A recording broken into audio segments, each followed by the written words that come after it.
Hi, I'm Jeremiah. Welcome to Up at Night. This podcast is all about learning from thought leaders, academics, and professionals based on one fundamental question. What keeps you up at night? Welcome to Up at Night. This week, I'm joined by Brian Keane. Brian is the chairman of the board at Diagen.AI. He's also an investor and capital market expert with over 23 years of experience. Brian, thank you so much for joining me. So where are you today? Great to see you, Jeremiah, and thank you so much for having me on the podcast today. And I'm actually in, my second backyard, I call it, in your backyard, Montreal. I'm downtown Montreal. We have a very big meeting set up tomorrow that I'm sure I'll share, but it's great to be back in Montreal, and the weather is quite nice for this time of year. Good this time of the year. Yeah, exactly. So Brian, tell me a bit. You started your career actually on Wall Street in a law firm, and later you transitioned into capital markets, venture investing, managing family home office, all sorts of things. That's actually how we've met. What brought you there? Did you always have an instinct to move towards this industry? What brought you there actually? yeah, so it's been quite a journey, and I always open when I'm, our formidable intros when we're on calls and the virtual world we live in. I say I'm kind of like a journeyman, right? Or it's been a journey getting myself to this point where I'm now in the C-suite, right? And so started off, always had aspirations of being in the legal side of things, and decided to apply and get into law school, and that happened many moons ago, and definitely worked in a variety of practice areas and worked in different law firms throughout Pennsylvania and New York. I'm originally from New York, but now live in the financial district of Miami, which I think is a really good topic to talk about as well in terms of money center. But segued into right after the .com era, because I was always curious about how capital markets worked. And because I got such a really good education, through the legal side, understanding contracts, and, as you very well know, as a business owner and an advisor to many CEOs, there's always probably on a daily, weekly basis, you're seeing contracts and have to negotiate. So taught me a lot on the negotiation and contract side, but was really fascinated by the Wall Street. We've seen it in movies, and, there's a lot that the regular retail investor and regular Joe out there, I don't think understands quite much about the market, but we certainly, I certainly became very attracted to that, the fast pace of it, the dynamic nature of it, and really a setting for me, if I were to continue on the legal side, I thought it would have stunted my sort of entrepreneurial aspect of my brain and my personality. So definitely, took a ride, started in trading, then became a healthcare investment banker. And with the ultimate, the goal for a lot of Wall Streeters and capital markets professionals is to get on the buy side. So I was able to join early into a asset manager that made direct investments in public companies, which was quite small at the time, but we grew to 100 employees worldwide. And I was part of an 8-year tenure there where helped grow the assets to over $1 billion and did quite a few transactions. Probably through that time, met with about 1,000 CEOs that were seeking capital. And so kind of as the days and years went on, my training reels popped off, and got a really good feel of how the U.S. and the capital markets work, but which also, again, we'll get into, but led me to Canada because we did make some investment in some Canadian-based companies. So It was quite an interesting journey. And, I can fast forward to today, but it was a good 20 years of that hustle and bustle that got me now to, not only sitting on corporate boards, as I know you do in various capacities, but also taking the reins as CEO and putting everything else to a side. So, yeah, and you're absolutely right. There's one truth that will never change. Capital seeks great projects and great entrepreneurs, for sure. and great entrepreneurs needs capital. The one thing I always say to any entrepreneur: don't run out of money. Exactly. That's the only thing. When you can, for sure. That's There's so many adages, right? And you never want to be stuck because as you continue to scale, we all think we have that crystal ball. And you do have the plan and obviously there's business plans and strategy, but there's so many different events that can occur that Yeah. you don't want to seek that alternative financing that could potentially crush you. I mean, we all know, and we talk about this when we also always have our lunches and dinners, 90+% of startups fail. And, we want to make sure that there is a level of a change in that world where you have transparency, auditability, and those things to make sure that the investor and the management team has, certainty on what their progress will be, right? And how you can build shareholder value, right? So, Yeah, it's critical. Now, obviously, a lot of things are changing right now, and something brought you interestingly into the world of AI, but in particularly the world of AI associated with the pharmaceutical companies and the yeah. pharmaceutical in general. Um, Obviously, is a massive market. It's a growing market with aging population that's happening globally. What brought you? What made you so interested about focusing your efforts toward pharmaceutical AI in particular?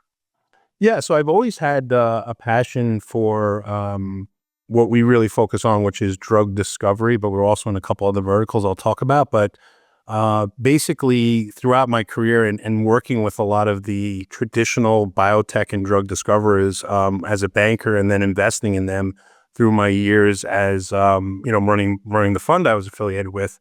Um, at this point in my career too, it's about how we can affect change, but mostly throughout my career is understanding how to see where there's potential dramatic change in technology or regulation, which we know a lot of these things become regulated. And we know that it will in some capacity. There's some movers in certain governments. I hope we talk about Dubai because we were just there and had a really good reception there. But they have a minister of AI. And we see that here in Canada as well. You see, Trudeau announced a very big budget to become a leader in the AI movement. And I know you're a very, very good study on it. You've taught me a lot of things throughout our discussions. And so it's not something that just happened overnight for me. I've been looking at AI now for about a decade, Mm. but really got into it just before the pandemic. And as we were all bottled up in our homes, we did see a real transition into telemedicine and to, the different platforms to communicate and, kind of work from anywhere. And, there's obviously a lot of AI that incorporates into new technology, but it's not something that just came out because OpenAI was released to the general public, right? And so one of the things I think is important is much like the AI industry will at some point be regulated. We know that a lot of folks out there say, well, it's going to eliminate jobs and it's going to, totally disrupt. And there's a lot of fear mongering, right? Yeah. And what I say to that and what we've been able to prove is you really do need the best in human capital in order to drive whatever Gen AI or platform, or really we're in the business at Diagen on solving unmet needs and also solving problems and finding new targets for the drug discovery, which I'll get into a little bit. So we found a great team by happenstance, about 6 years ago. Yep. With a family out of West Vancouver, we ended up buying a position, and I say we, the patriarch of that family office, ended up buying a position into a Gen AI application for weapons detection. And that was created by some of the best minds out of UBC. So my co-founders at Diagen have co-founded several other deals, if you will, where Yep. they've been able to build bespoke solutions and platforms addressable to certain verticals. And 3 years ago, I was looking at the team and we all decided that an application was this ever-changing dynamic nature of drug discovery and Mhm. how you can computationally and through AI today build new molecules, proteins, binders, and really do a variety of things. But just like AI is intended to do is to have the 100 times more brain power than a human, right? In a lot of ways, but also to understand how you can save both capital, time, and efficiency in the drug discovery process. Because much like startups I mentioned before, many biotech firms, many that I've funded and I've known throughout the years, honestly have never really discovered a drug. They've gotten very, very close, but they can't actually, catch that needle in the haystack. They can't, Yeah. take it to monetization. And there's a big system, as we all know, as it pertains to drug discovery, in that we have Health Canada, we have the FDA, and then we have Big Pharma, right? And not that I'm here to, badmouth that in any way or speak negatively, but there is a reason why I think a lot of companies either fail and or in a lot of ways, drugs fail because maybe big pharma comes into certain programs and buys, and they call it buy to die. So big pharma will buy an asset and they let it die on the shelf. And so what we do at Diagen is we are building molecules for our own account so that we can have the next druggable drug and drug discovery. We have an amazing partnership with the Structural Genomics Consortium at University of North Carolina, Chapel Hill. We just signed a partnership with Mila, the Mila Institute, which is the Real Institute, Montreal I was Institute, about to which ask is you, right yeah. here, which is really relevant to what we're talking about. But we also have to partner, and we just came back from a conference where we met with a dozen traditional trading, very much phase 2, phase 3 drug discoverers that are doing the traditional way. And we asked the question, what is your AI strategy? Because you're going to have one.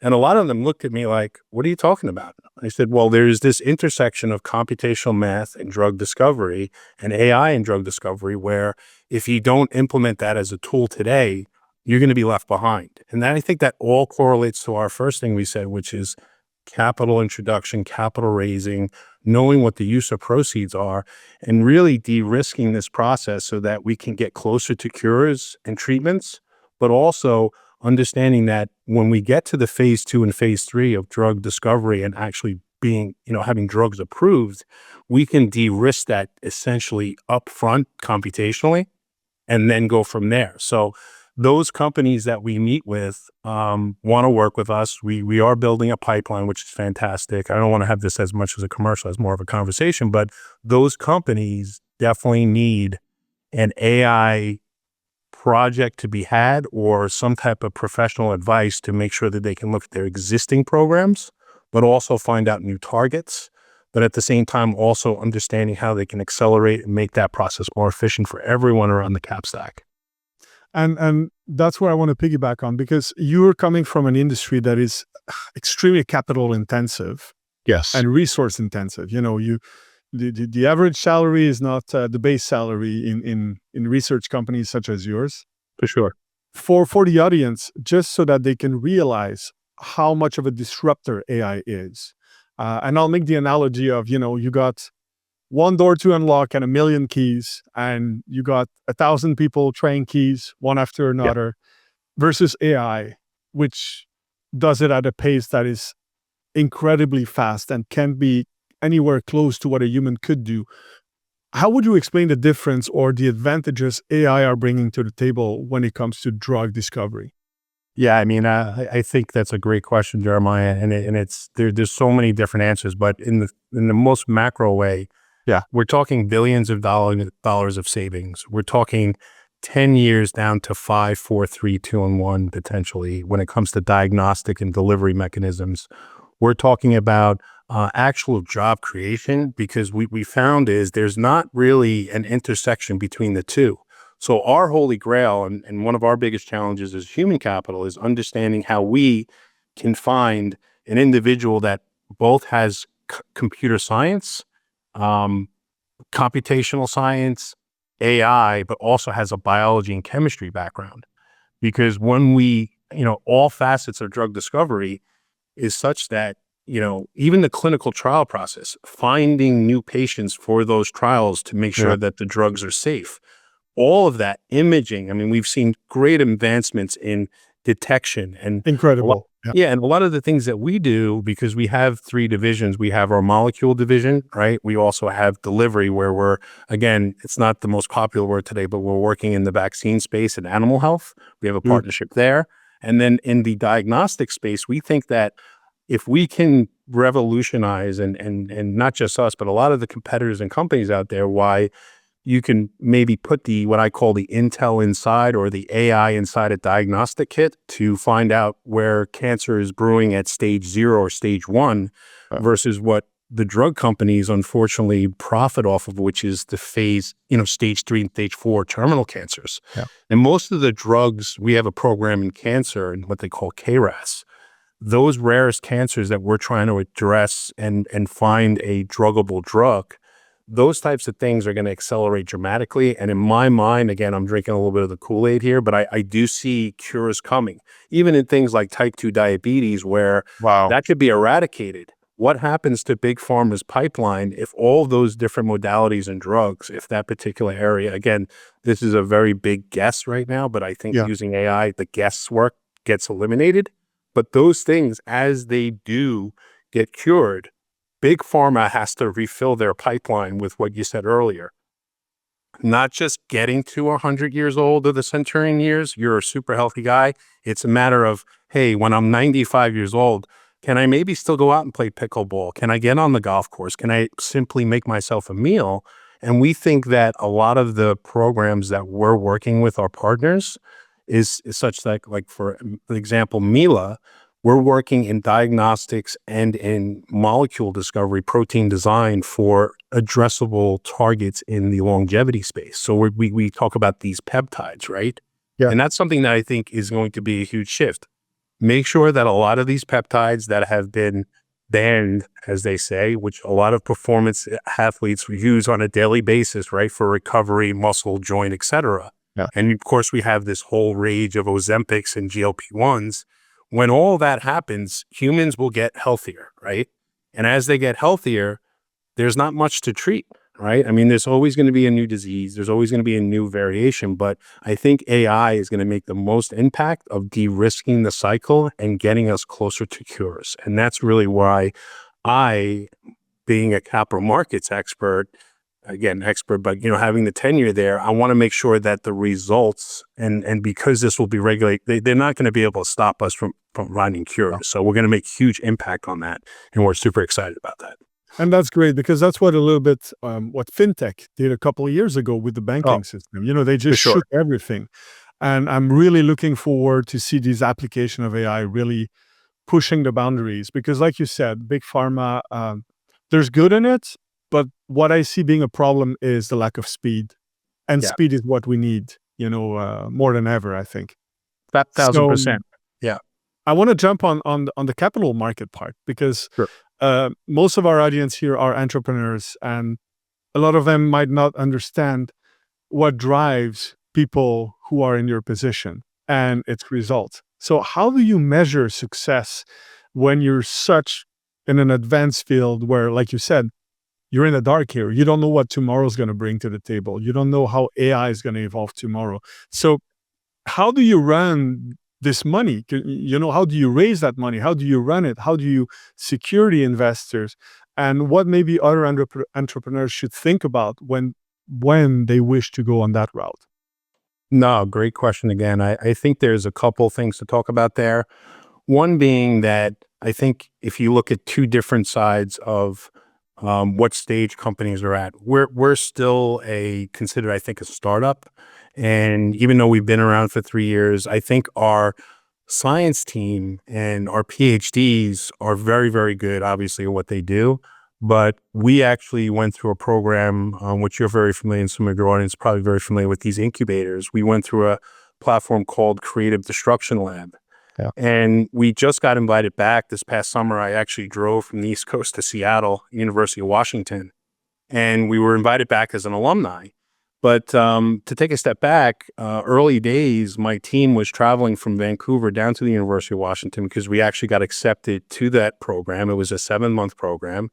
And it did all the things that you would think for young entrepreneurs, which is all but I think really, understanding how tough it is to raise capital. And I think that's the other thing I wanted to mention is that since the pandemic, there's been a real concentration of capital into large liquid public companies.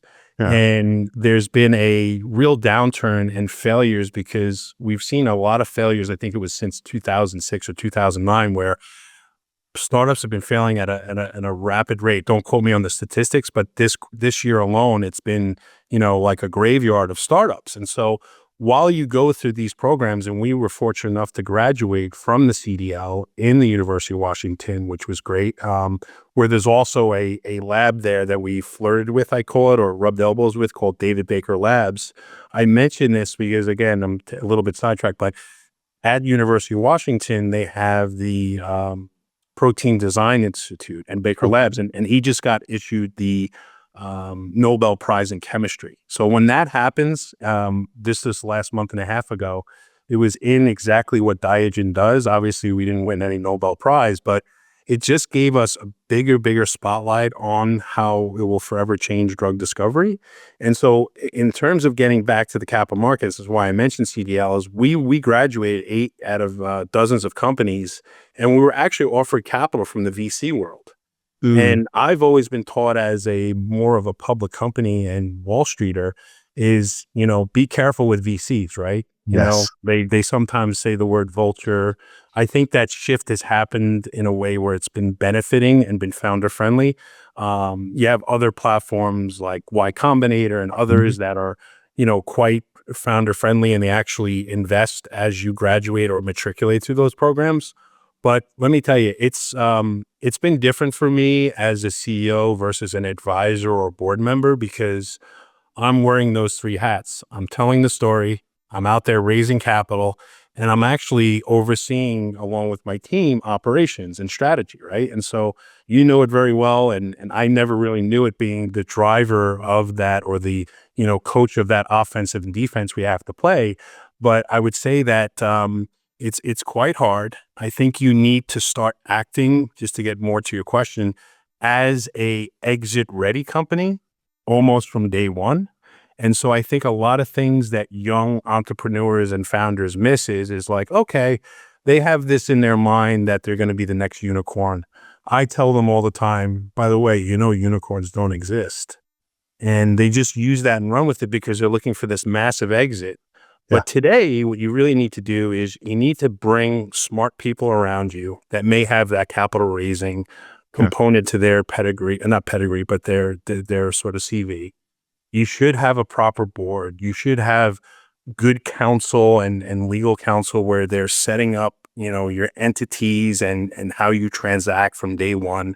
Obviously, keep good records with all the different tools we have, apps that we can use. And then all of that, me being an investor for, and still an investor for my entire career, it's understanding what the check boxes are. And I've tried to build Diagen in a way where I can get at least a majority, if not 70, 80% of those check boxes done. We're going through our audit, so I want to make sure there's transparency. The thing that I'm giving up, though, by doing all this, is I'm giving up these lofty valuations that a lot of our competitors have. There's been a lot of companies recently that have been born because this space is so active. And there was Mm, another Nobel Prize in physics from DeepMind at Google that was awarded as well in our space. So gave us another big jump into the space. Companies are being formed every day.